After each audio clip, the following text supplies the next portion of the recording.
আজৰ এই অনুষ্ঠানত আমাৰ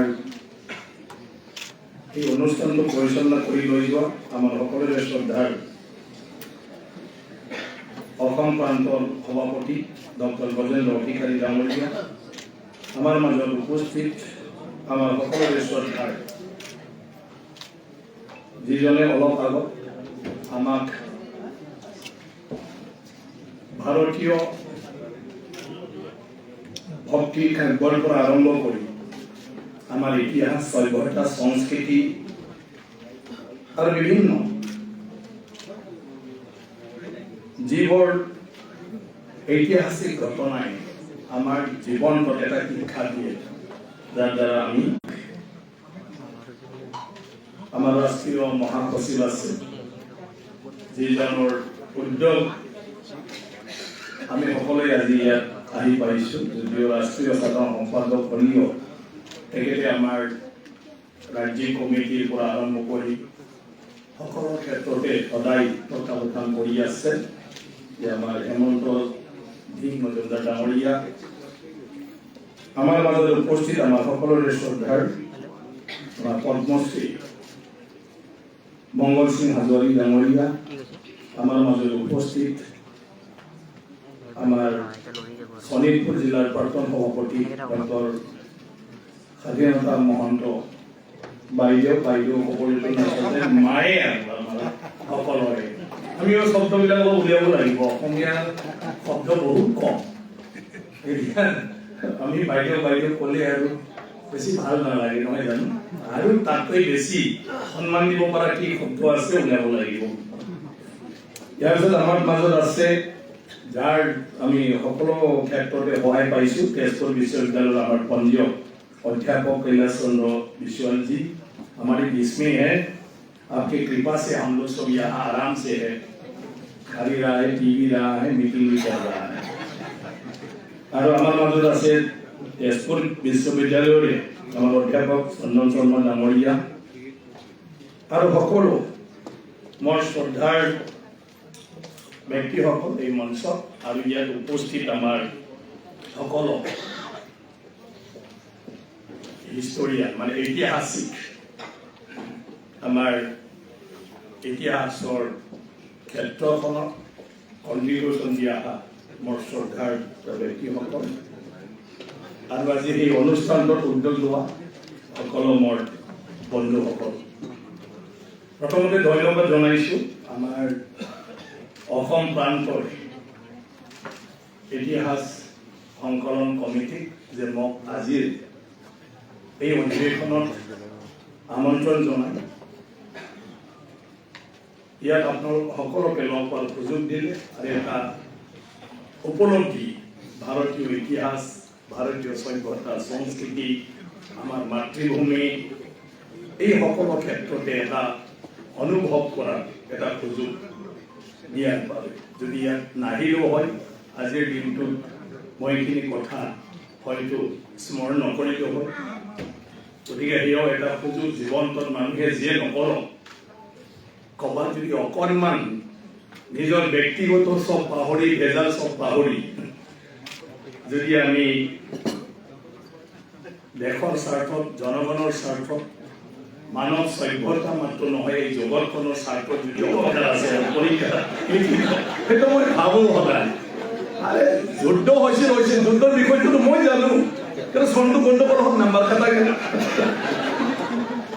এনেকুৱা ধৰণৰ গোটেই বিৱৰণী দি ধুনীয়াকৈ যদি আমি যুদ্ধৰ বিষয়ে লিখোঁ, বিভিন্ন যুদ্ধৰ ইমান ধুনীয়াকৈ লিখোঁ, প্ৰায় কিতাপত যি আছে প্ৰায় উল্লেখ হয়, তথাপিও কি যে স্বভাৱ, যিজনে পেপাৰ চাই খুব হাই স্মাৰ্ট দিলেও 8 নম্বৰ দিব 10, কিন্তু 2 নম্বৰ কাটিবই।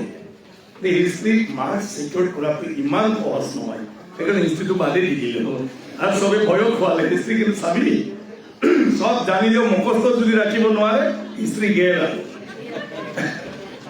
আৰু সেইটোৰ কাৰণে ক্লাছ 8ৰ পৰা মই জিঅ'গ্ৰাফী লৈছিলোঁ। কিন্তু আমাৰ দিনত বড়ো মাধ্যম নতুন আছিলে আৰু বড়ো মাধ্যমৰ গুৰুজীবিলাক আমাৰ লোক কথাবিলাকক লৈ পেলাই ৰচিত আছিলে প্ৰাইমাৰী স্কুলত। মোক কৈ থাকে আপুনি মহাভাৰত কেতিয়া পঢ়িলে, মোৰ মহাভাৰত একো আচল নহয় লোককথা সাধু কথা আৰু প্ৰাইমাৰী স্কুল এম ই স্কুলত যিবোৰ হিষ্ট্ৰী আমাৰ সাধাৰণভাৱে যিবিলাক বড়ো আমাৰ মংগলসিং হাজৰিকাৰ আমাৰ গুৰু আছে ইয়াত তেখেতসকলৰ আগৰ মানুহখিনিয়ে যিখিনি লিখিছে সেইটোৱে আমি পঢ়িছিলোঁ আৰু তাৰ পৰাই আমি গম পাইছিলোঁ জানিছিলোঁ আৰু সেইটোকে আজিৰ দিনটোত মানে সেইবোৰ কথাই মনত আহে যে ভাৰতৰ ইতিহাস মহাভাৰত ৰামায়ণৰ কথা আৰু এটাতো আমাৰ দেশত সেইবোৰ কথা সদায় চৰ্চা হৈ থাকে আজি ভাগৱত পাঠৰ জৰিয়তে আমি মহাভাৰতৰ গোটেই কথাই তাৰ পৰাই জানো যদি ভাগৱত পাঠত আমি পঢ়ি থাকোঁ আমাৰ অভ্যাসটোৱে বেয়া যে কোনোবা ভাগৱত পাঠ কৰি থাকিলে পাঠকজনে পঢ়ি থাকে বাকী মানুহ শুনিও নপঢ়ে সেইটোৱে গণ্ডগোল সেইকাৰণে আজিকালিৰ মানুহে ইমান নাজানে কোনোবা যিকোনো বিষয়ত ইউনিভাৰ্চিটি পাৰ হ'লেও এই ৰামায়ণ মহাভাৰত একদম নাজানে আগৰ মানুহে যদিও স্কুলত যোৱা নাই তথাপিও মহাভাৰত আৰু ৰামায়ণৰ বিশেষকৈ ৰামৰ কথা সীতাৰ কথা বনবাসৰ কথা বিভিন্ন ঘটনা চবেই জানে মহাভাৰত পাণ্ডৱ কৌৰৱ শ্ৰীকৃষ্ণ গোটেইটো কথা গোপিনীৰ কথা কিবা কথা চবেই জানে কাৰণ কিয় সাধু কথাৰ নিচিনা আগতে কথা শুনাৰ অভ্যাস আছিল আৰু ৰাতিত গৰমত হ'লেও কথা আৰু ঠাণ্ডাত হ'লেও জুই পোৱাই কথা মোৰতো এনেকুৱা আছিলে জীৱনত বয়সীয়াল মানুহবিলাকে গছৰ তলত বহি আছে ক'ৰবাত বহি আছে বিৰি এটা পাকঘৰত যাই লগাই আনিব লাগে গতিকে কণ্ডিশ্যন এটা সাধু কথা এটা শুনাব লাগে তেতিয়াহে বিৰিটো লগাই আনো পানী এগিলাচ লাগে কাম কৰি আছে তো সাধু কথা এটা ক'ব লাগিব বাছ ৰাতি গৰম বিচনী মাৰি দিব লাগে তো বিচনী কিয় মাৰি দিম সাধু কথা ক'ব লাগিব গতিকে সেইটো দিন আছিলে আজিকালিতো সেই দিন নাই আৰু সেই দিন নথকাৰ কাৰণে অকল কিতাপ আৰু কিতাপৰ পৰা হিষ্ট্ৰীটো আউট কৰি দিলে আগতে যেনেকৈ কম্পালচৰি আছিল যে আগৰ মানুহে চব কথাটো তেনেকুৱাকৈ জানি আহিছিলে গতিকে যদি স্কুলত পঢ়িব পাই আজিৰ ল'ৰা ছোৱালী আজিৰ প্ৰজন্ম তেতিয়াহে ইতিহাস জানিব কিন্তু বাহিৰৰ ইতিহাস জানাৰ ইতিহাস শিকাৰ সুবিধা নাই এইটো মই কৈছিলোঁ আগৰ দিনটোত কিন্তু সেয়া আছিল সাধু কথা লোককথা এতিয়া আমাৰ যি অখিল ভাৰতীয় ইতিহাস সংকলন যোজনা বা আমাৰ অসম প্ৰান্তত ভাৰতীয় ইতিহাস সংকলন কমিটি যিটো কাম কৰি আছে সেই কামটো অত্যন্ত দৰকাৰ কাৰণ আমাৰ সত্যৰ কাহিনীবিলাক আমাৰ বিভিন্ন ঠাইত বিভিন্ন সমাজৰ মাজতহে আছে গতিকে এক ভাৰত হিচাপে যদি ভাৰতীয় সভ্যতা সংস্কৃতি যদি আমি ধৰি ৰাখিব লাগে আৰু ইয়াৰ ইতিহাসটো যদি আমি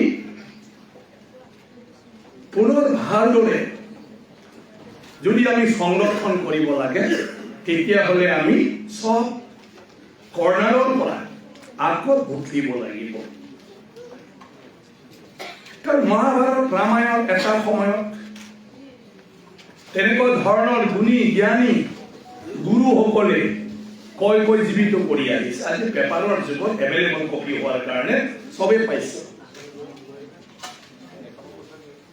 কিন্তু যিবিলাকে লিখিলে এই লিখাৰ মাজতো কবাত অলপ বেলেগ তাৰপিছত ইয়াৰ মুখ্য জাগা ক'ত আছিলে এই বিষয়ে আমি প্ৰায় বেছি নাজানো আমি কাল্পনিক টাইপ ভাবি থাকো কোনোবা ক'ব খোজে মহাভাৰত ৰামায়ণটো এটা কাল্পনিক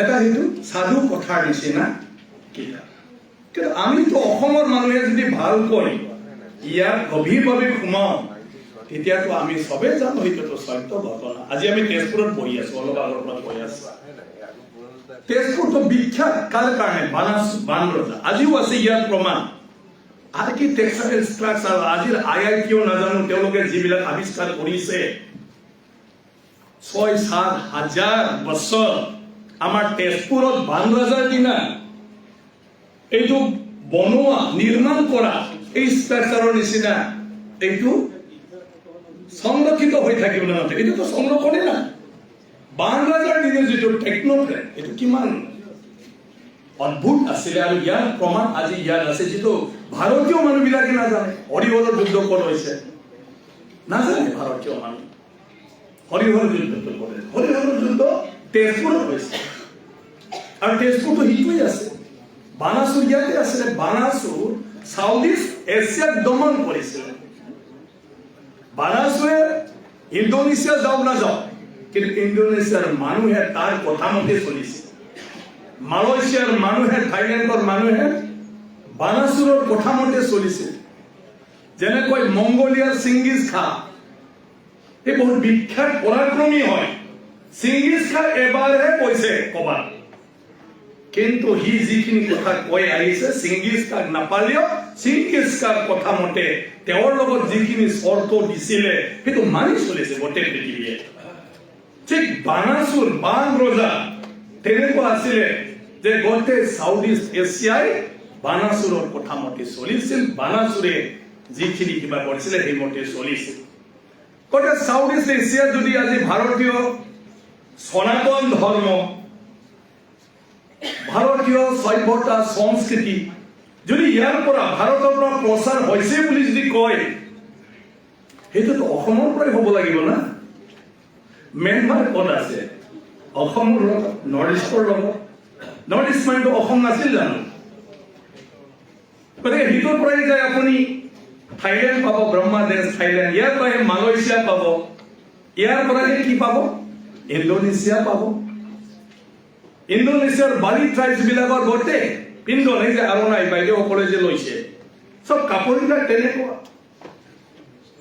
এতিয়া ইতিহাসত কোনটো নাপায় অসমৰ কছাৰী মানুহবিলাকে কয় মালয়েছিয়াৰ মানুহখিনি ইণ্ডোনেছিয়াৰ মানুহখিনি আমাৰে মানুহ যে সিহঁতে মুছলিম ধৰ্ম লৈছে চা কেনেকে মুখে চলি আছে গাঁৱলীয়া মানুহে জানে যে ইণ্ডোনেছিয়াৰ মালয়েছিয়াৰ মানুহ আমাৰে মানুহ আৰু আজিৰ আধুনিক যুগত পঢ়া শুনা কৰি আমি গ'লে তাত যাওঁ অৰি বাপৰে বাপ ইয়াততো আমাতকৈ কঠোৰ হিন্দুবাদী দেখোন তেওঁলোকে ভাৰতীয় ৰীতি ৰিবাজ দেখোন এওঁলোকৰে আছে আজি লিখা পঢ়া কৰাটো মংগলীয়া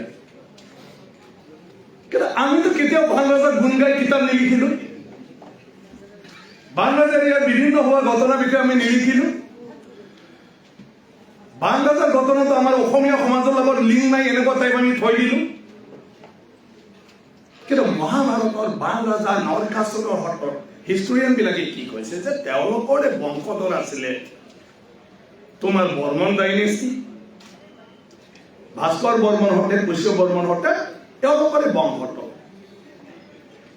কচ কছাৰী সকলে বৰ্মন ডাইনেষ্টিৰে বংশধৰ আৰু আজিৰ কচ কছাৰী বিলাক কোন যে আজিৰ অসমৰ জনজাতিসকল ৰাজবংশীসকল আমাৰ কিৰাতী মানুহবিলাক ৰায় লেম্বু লেপচা চব এতিয়া আমি প্ৰশাসনিক সীমাটো লৈ পালে আমাৰ মনবিলাক সৰুৰ পৰা সৰু আহি আছে এতিয়া মহাভাৰত য'ত ইণ্ডোনেছিয়ালৈকে আছিলে ক'ত আফগানিস্তান তাৰপিছত বিভিন্ন ঠাইতো ইয়াৰ ঐতিহাসিক কিছুমান ঘটনাবিলাক আছে সব বাদ দি পাকিস্তান বাংলাদেশ পৰ্যন্ত বাদ দি পালে ভাৰতীয় ইতিহাস ভাৰতীয় সভ্যতা সংস্কৃতি যদি আমি কিবা লিখো অকল বৰ্তমান ভাৰতলৈহে আমি লিখো আৰু ৰিচাৰ্চৰ তাতে আবদ্ধ হৈ থাকিব খুজে অসম বুলি ক'লে আমি এতিয়া অৰুণাচল বাদ দিলো এতিয়া আগতে অসমৰ মানুহখিনিয়ে কৈছিলে ৰুক্মিণী আমাৰ আৰু আজিৰ অসমীয়া মানুহে এইটো লিখিবলৈ টান পায় কাৰণ শদিয়াত য'ত ভীষ্মক নগৰ আছিলে ৰুক্মিণীৰ আজি সেইটো প্ৰশাসনিক মানে অঞ্চল হিচাপে অৰুণাচলত গুচি গ'ল আৰু সেইটোৰ কাৰণে আমি এতিয়া ভীষ্মক নগৰ ৰুক্মিণীক ক্লেইম কৰিবলৈ টান পাওঁ লিখিবলৈ টান পাওঁ এতিয়া পৰশুৰাম খণ্ড অসমৰে আছিলে কিন্তু এতিয়া অৰুণাচলত পৰিব সেইকাৰণে আৰু আমি এতিয়া ৰামায়ণৰ ক্ষেত্ৰত অসমৰ প্ৰাসংগিকতা পৰশুৰাম খণ্ড আমি লিখিবলৈ টান পাই অসমীয়া মানুহ আমাৰ হিষ্ট্ৰীটো তেনেকুৱাকৈ হেৰাই যাব খুজিছে আজি ইয়াৰ কছাৰী 10th century এভিডেন্স বিলাক আছে ডিমাপুৰত আৰু ডিমাপুৰ লিজত দি দিয়া হৈ গ'ল নাগালেণ্ডক আৰু কোনো অসমীয়া মানুহে হিষ্ট্ৰী লিখিলে কিবা লিখিলে ডিমাপুৰটো লিখিবলৈ টান পায় কাৰণ কিয় এইটো নাগালেণ্ডৰ কিন্তু আগতে অসমীয়া আছিলে এতিয়া সেইটো যদি বাদ দি থাকে ভাৰতীয় ইতিহাস বিষয়ে আমাৰ ভৱিষ্যত প্ৰজন্ম কেনেকৈ জানিব ভাৰতৰ বিভিন্ন জাগাৰ মানুহে এই অসমখন যে মহাভাৰতত উল্লেখ কৰা প্ৰাগজ্যোতিষপুৰ আৰু কামৰূপৰ এই গোটেই অঞ্চলটো বুজায় সেইটো কেনেকৈ বুজিব ভাৰতৰ অন্য ৰাজ্যৰ মানুহবিলাকে ভাৰতৰ মানুহে আমাক ভাৰতীয় বুলি নাভাবিব যদি আমি ৰুক্মিণী চিনি নাপাওঁ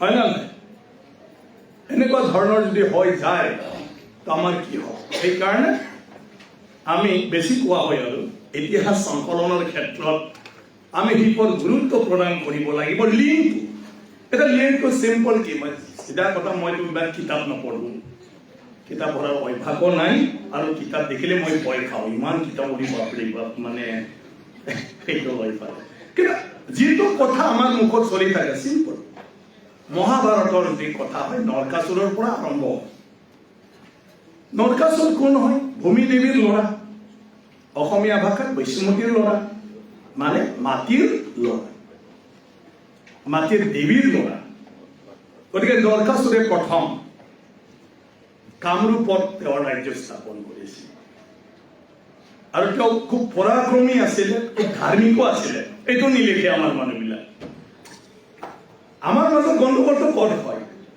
তুমি ভাৰতীয় ইতিহাস সভ্যতা সংস্কৃতিৰ যেতিয়া কথা ক'ব কেইজনমান বদনামী মানুহৰ কথা আৰু তেওঁলোকৰ বংশ পৰিয়ালক টাচ কৰিব নোখোজে আমি খালি শ্ৰীকৃষ্ণ খালি আমি গোপিনীসকলৰ উদ্ধাৰ অকল সেইটোৱে চৰ্চা কৰি থাকিলো কিন্তু যি নৰকাসুৰে প্ৰথম দেৱীক চিনি পালে কামাখ্যাক প্ৰথম পূজা কৰিলে তাৰ ধৰ্ম যিটো কিবা কৰা তাৰ বিষয়ে আমি কোনেও চৰ্চা নকৰিলো তাক বেয়াতেই কৈ থাকিল নৰকাসুৰ অকল বেয়া কি আৰু যিজন মানুহে ৰাৱণৰ নিচিনা গুণ আছে সত্যবাদী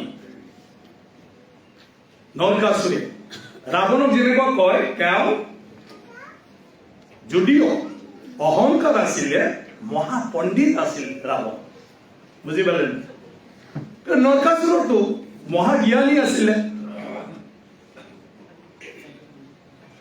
তাৰ প্ৰমাণটো কি যে দেৱীকে ভাল পাইছিল কামাখ্যা দেৱীকে পূজা কৰে যাই কামাখ্যা দেৱীকে সি ভাল পালে ভাল পাই মানে সি প্ৰস্তাৱ দিলে যে দেৱী মই তোমাক বিয়া পাতিব খোজো এতিয়া সেইটো সময়ত কামাখ্যা দেৱীৰ পূজা দিয়া চবতকৈ ভাল ভক্ত ইয়ে হয় নৰকাসুৰে যিটো দিন ৰাতি গুৱাহাটী কামাখ্যা মন্দিৰত পূজা কৰি থাকে এতিয়া দেৱীয়ে চিন্তা কৰিলে এই মানুহজন নহলে মই পূজা দিয়া মানুহ নাই বুজি পাইছে না আর যিজনে গোটেই কামান দি দিলে দেবী অবিহনে একো নাই দেবী সবে পূজা করিবা এই মানুহজনক যদি মই দুখ দিও হয় না নহয় ফার্স্টেশন হয়ে যদি সুইসাইড হয়ে যায় পূজা কোনি করিব দেবীয়ে দুখ দিব নুখুজিলে আর দেবীয়ে কলে যে হব নরকাসুর কিন্তু মোর এটা শর্ত তুমি পূরণ কৰিব লাগিব তো কোৱা কি শৰ্ত পূৰণ কৰিব লাগে কাৰণ তাৰ সমান পাওয়াৰফুল মানৱটো নাই তেতিয়া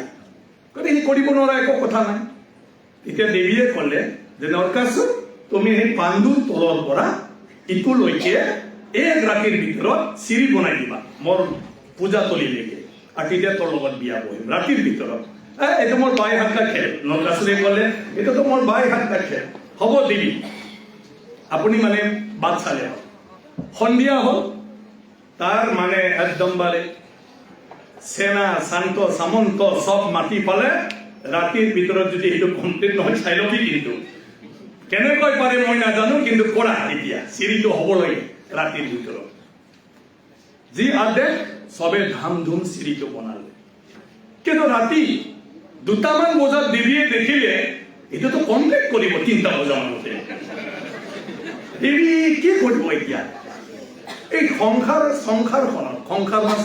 কয় জগত এজন দেৱী আৰু এজন ভক্তৰ মাজত যদি বিয়া হয় কি হ'ব এতিয়া আমাৰ এটাতো কেতিয়াও হ'ব নোৱাৰে আনফালে মইতো কথা দিলো এই শর্ত যদি পূরণ করে বিয়া হব এটা দেবীও যদি মিছা কথা কয় কি হব দেৱীয়ে বুদ্ধি কৰিলে নাই, তাক অলপমান চমৎকাৰী কৰি মই বাধা দিব লাগিব। তাৰপিছত দেৱীয়ে হাজিৰ তাৰ ওচৰত, নৰকাসুৰ বাদ দিয়া, তই নোৱাৰে আৰু। কিয় নোৱাৰে? এতিয়াও বহুত ৰাতি আছে, এই দুডালমান চিৰি আছে আৰু দুটামান চিৰি, সেইটো হ'লে চেচ হ'ব। নাই নাই, ৰাতিপুৱাইছে, নাই আন্ধাৰ আছে, ক'ত ৰাতিপুৱাইছে? নৰকাসুৰে চব আন্ধাৰ, আৰু তই শুনা না, চবফালেদি মুৰ্গাই দাগ দি আছে। নৰকাসুৰে শুনিলে সঁচাকৈ গোটেই গুৱাহাটী, উত্তৰ গুৱাহাটীলৈকে কুকুৰাই দাগ দিছে চব, কুকুৰীৰ চব। দেৱীয়ে ক'লে কেতিয়া কুকুৰাই দাগ দিয়ে? যেতিয়া ৰাতিপুৱাই। তো পোহৰৰ লগত কথা নাই নহয়, আৰু এইটো মিনিট ছেকেণ্ডৰ ভিতৰতে পোহৰ আহি যায়, তাৰমানে ৰাতিপুৱাইছে। সি শুনিলে সঁচাকৈ চব একদম কুকুৰাই দাগ দিলে, গতিকে বাদ দিয়া, তুমি নোৱাৰিলা, আমাৰ বিয়া হ'ব নোৱাৰে। নৰকাসুৰ মানি গ'লে। সেই গোটেই সেনাক ক'লে বাদ দিয়া, এতিয়া গোটেই কুকুৰাক ধৰা মাৰা চালে। মই বহুত হয় নে নহয়? গোটেই কুকুৰা মাৰি পেলাই খানা খালে। কুকুৰাই নাই গুৱাহাটী, কুকুৰাই দাগ নিদিয়ে, কিয় বোলে দাগ নিদিয়ে কুকুৰাই? মই নাজানো, ভয় খাই নেকি মই নাজানো। আমাৰ বিভিন্ন জনে লিখে, হয় নে নহয়? কুকুৰা কাটা জাগা নাই জানো আমাৰ? কুকুৰাই দাগে নিদিয়ে। তাৰ পিছত কিন্তু সি দেৱীৰ হাত নধৰিলে, দেৱীক জবৰদস্ত নকৰিলে। নাই দেৱী, মই বিয়া হমে, মই তোমাক বিয়া লমে। সি জবৰদস্ত নকৰিলে, মানি চলিলে। কিমান ধাৰ্মিক হ'ব লাগিব নৰকাসুৰ? মই চাই লৈছো বুলি বিয়া পাব নালাগে। এতিয়া এই কথাবিলাক আমি চৰ্চা কৰিব লাগে নে নালাগে? এইটোতো আমাৰ ভাৰতীয় ইতিহাস, আমাৰ সভ্যতা সংস্কৃতি, আৰু সেই ঘটনাক্ৰম অসমত হৈছে। নৰকাসুৰৰ ইটো ঘটনা আছে, যিটো ঘটনাৰ দ্বাৰা নৰকাসুৰকো আমি এজন সত্যবাদী জ্ঞানী আখ্যা দিব পাৰো। হয়, তাৰ অহংকাৰ আছে, অহংকাৰটো আৰু কি কৰিম, তাৰো দোষ নাই, ব্ৰহ্মাজীৰ দোষ আছে। ব্ৰহ্মাই বৰদান দিছে তাক, হয় না নহয়? এতিয়া ডাঙৰ মানুহকেইটা যদি পাৱাৰ দিয়ে, কি নকৰে? চবকে চাকৰি দিম বুলি পইচা তুলি খায়, হয় না নহয়? এমএলএ মন্ত্ৰী যদি এছিষ্টেণ্ট হয়, তাক আৰু কোনে পায়, হয় না নহয়? এটা ব্ৰহ্মাই বৰদান দি দিলে। যেতিয়া ভূমিদেৱীয়ে ব্ৰহ্মাক ক'লে যে প্ৰভু, মোৰ ল'ৰা নৰকাসুৰক এনেকুৱা বৰদান দি সি যাতে কাৰো লগত নমৰে, নাহাৰে যুদ্ধ। ব্ৰহ্মাইতো একদম বাৰে অস্তাদ মানে বৰদান দিয়া, কাৰণ সি সৃষ্টিকাৰী, চবৰ প্ৰতি তাৰ মৰম প্ৰেম। কেতিয়াও বেয়া কথা কিবা যে হ'ব, ব্ৰহ্মাই সেইটোৱেই নাভাবে। নিজৰ সৃষ্টিক চকুৱে ব্ৰহ্মাই ভাল বুলিয়ে সৃষ্টি কৰে, গণ্ডগোল আমিহে কৰো, হয় না নহয়? সৃষ্টি ঠিকে আছে। এতিয়া দেখা নাই, বাইচান্সৰ কাৰণে কিডনী দুটা দিছে, গম পোৱাৰ পিছত এটা বিক্ৰী কৰি খাই আছিল। ব্ৰহ্মাৰ চিন্তাটো বেয়া নাছিলে, লিভাৰ বিলাকক এতিয়া বিক্ৰী কৰি দিয়া হৈ গ'ল। লিভাৰো ট্ৰান্সপ্লেন্ট হয়, কিডনী ট্ৰান্সপ্লেন্ট হয়, কিন্তু ঈশ্বৰে তোমাক কিডনী দুটা কিয় দিছে? বাইচান্স এটা বেয়া হলেও মানুহে আৱিষ্কাৰ কৰিলে যে কিডনী এটা হলেও চলে, এটা দিব পাৰো, এটা কিডনী বিক্ৰী কৰি। ব্ৰহ্মাৰ একদম দোষ নাই, ব্ৰহ্মাই বৰদান দি দিলে, দেৱী হ'ব, তোমাৰ মনোকামনা পুৰা হ'ব। যেতিয়ালৈকে এটা কথা কৈ দিলে ভাগ্য ভাল, তাৰ কাৰণে বাচি গ'ল জগত পাম। দেৱীয়ে কৈ দিলে তুমি যেতিয়ালৈকে নিবিচাৰে, তই তুমি মাকে নিবিচাৰলৈকে মানে বিচাৰলৈকে সি থাকিব, তুমি যেতিয়া সি আৰু কাম নাই, মৰিব লাগে, সেইদিনা সি মৰিব। ব্ৰহ্মাই সিটো বৰদান দিছে, তাৰ কাৰণে তাৰ উৎপাত অহংকাৰ হৈ গ'ল, কাৰণ তাৰ কোনেও যুদ্ধত হাৰাব নোৱাৰে। আৰু সেইটোৰ কাৰণে সি বহুত বছৰ জীয়াই থাকে। ভূমিদেৱী মৰি ফালে আকৌ সত্যভামা জন্ম পালে মহাভাৰতৰ সময়ত। সেইকাৰণে অসমৰ সভ্যতা সংস্কৃতি, ভাৰতৰ ইতিহাসৰ সভ্যতা সংস্কৃতি যি আছে, ভাৰতৰ অন্য জাগাতকৈ ইয়াৰ আগত অসমৰ সভ্যতা সংস্কৃতি। নৰকাসুৰৰ কিবা ক'ব পাৰে, কাৰণ নৰকাসুৰ সাধাৰণ মানুহে যিটো জীয়াই থাকে নহয়, তাতকৈ বহুত বেছি জীয়াই আছে। মোটামুটি 100 বছৰতকৈতো বেছি জীয়াই আছে। গতিকে শ্ৰীকৃষ্ণৰ লগত মহাভাৰতৰ সময়ত মৰিছে মানে কি, তাতকৈ 1.5 বছৰ আগতে অসমৰ এইবোৰ চব আছিলে। গতিকে সভ্যতা সংস্কৃতি যিবিলাক কথা ভাৰতৰ আমি কৈ থাকো, অসম ভাৰতৰে অসমৰটো আৰু তাতেও আগত নৰকাসুৰৰ পৰা যদি আমি হিচাপ কৰোঁ, কাৰণ নৰকাসুৰৰ মাক ভূমি দেৱীয়ে পুনৰ শ্ৰীকৃষ্ণৰ টাইমত জন্ম লৈছিল। গতিকে ইয়াৰ পিছতো স্বয়ং শ্ৰীকৃষ্ণই নোৱাৰে, কাৰণ এইটো উৎপাত হৈ গ'ল। মোৰ কথাটো ক'লে বহুত দীঘল হয়, যেতিয়া আমনি লাগে ওলাই গ'লে মই জানিম যে শেষ কৰিব লাগে, আপোনালোকে লাহে লাহে ওলাই গ'লে হ'ল, তেতিয়া মই বুজি পাম যে মানে হৈছে আৰু তাৰমানে ঠিক আছে। তো তাৰ উৎপাতটো গৈ গৈ গোটেই পৃথিৱীটোতো সিজিনি চবে তাৰ তলত, তাৰ কামান্তৰ বাহিৰে কোনেও একো কৰিব নোৱাৰে। গ'ল স্বৰ্গলৈ, গৈ পালে গোটেই স্বৰ্গ উৎপাত কৰিলে। ইন্দ্ৰৰ সোণাৰ ছাতি গুৱাহাটীত গৈ আনিলে কামৰূপত। দেৱতাবিলাকৰ দেৱী মাৰ এই কাণৰ খাৰু কি কৰিছে ইয়াত পিন্ধাটো মুখস্থই নাথাকে। মই কাণফুলিটো লৈ আনিল, এনে লৈ আনা নাই, কালি ছিঙি লৈ আনিছে পাগলাটো একদম পাৰে। তাৰ পিছত গোটেই মানে খেদা খেদি কৰিলে। গোটেই এই দুনিয়াৰ 16,000 মহিলাবিলাকক গুৱাহাটীত আনি চাফাই কৰ্মচাৰী কৰি মানে দাসী বনাই দিলে। 16,000 উৎপাত এনেকুৱা হৈ গ'ল। চব দেৱতাৰ পৰা আৰম্ভ কৰি গোটেই ব্ৰহ্মা ধৰিলে যে প্ৰভু আপুনি কিবা এটা কৰক, নহ'লে আপোনাৰ সৃষ্টি নাথাকে, চবটো ধ্বংস হ'ব।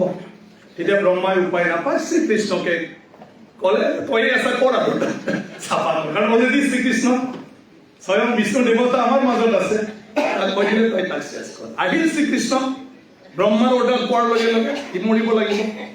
আহি পেলাই যুদ্ধ কৰি আকৌ ঘূৰি গ'ল। শ্ৰীকৃষ্ণ নোৱাৰিলে নৰকাসুৰ, কাৰণ বৰদান আছে ব্ৰহ্মাৰ।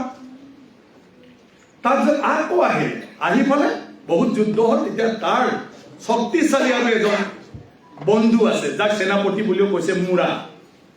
যাই যাই মুৰাৰ লগতে সি যুদ্ধ কৰি কৰি মুৰাক মাৰি পেলালে। মুৰাৰী টাইটেল পালে শ্ৰীকৃষ্ণ আমাৰ গুৱাহাটীত, মানে কামৰূপত। ক'ত ক'ত খেদা খেদি হৈছে এইটো মই নাজানো, মুৰাৰ জেগাটো, কিন্তু ইয়াতে হৈছে ঘটনাটো। মুৰাৰী টাইটেল পালে, আকৌ গুচি গ'ল। আৰু নেক্সট আহিলে, যুদ্ধ কৰিলে, বহুত ইনজুৰ হৈ গুচি গ'ল শ্ৰীকৃষ্ণই, খুন তাৰপিছত তাত ঘূৰি যোৱাৰ পিছত সত্যভামাই দেখিলে, আৰে বাপৰে বাপ, কি হ'ল ইমান অন্যায় অত্যাচাৰী। তেতিয়া সত্যভামাই ক'লে তাত বেছি উপদ্ৰৱ হৈছে, এই নৰকাসুৰ মৰিবই লাগিব, তাক মাৰিবই লাগিব। এতিয়া সেইটো মাক আছিলে আগৰ জন্ম, এতিয়া তাৰ মুখৰ পৰা ওলাল। তেতিয়াহে শ্ৰীকৃষ্ণই আকৌ যেতিয়া আহিল, তেতিয়া নৰকাসুৰক মাৰিব পাৰিলে, বধ কৰিব পাৰিলে। আৰু বধ কৰাৰ পিছত, মাৰাৰ পিছত 16,000 পিছত গোপিনী বুলি কৈছে, আগতো মহিলা সাধাৰণ ছোৱালী, হাহাকাৰ হৈ গ'ল, চবে কৃষ্ণ ঘেৰাও। প্ৰভু আপুনি তো নৰকাসুৰ মাৰিলে, আমাৰ এতিয়া কি হ'ব?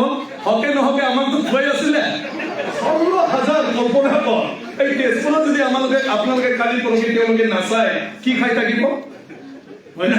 আজিতো মিটিঙৰ কাৰণে মাতিছে, তাৰ গোটেই গাড়ী বন্ধ, কি কৰি খাব? 16,000 মহিলাই শ্ৰীকৃষ্ণক ঘেৰাও যে আমাক এতিয়া উপায় দে, আমি এতিয়া কি কৰিম? শ্ৰীকৃষ্ণ তোমালোকে মুক্ত হলা, যা নিজৰ নিজৰ ঘৰত। আৰে তই পইচাহে না, চালা ঘৰৰ মানুহে মানিব না ৰাইজে মানিব আমাক?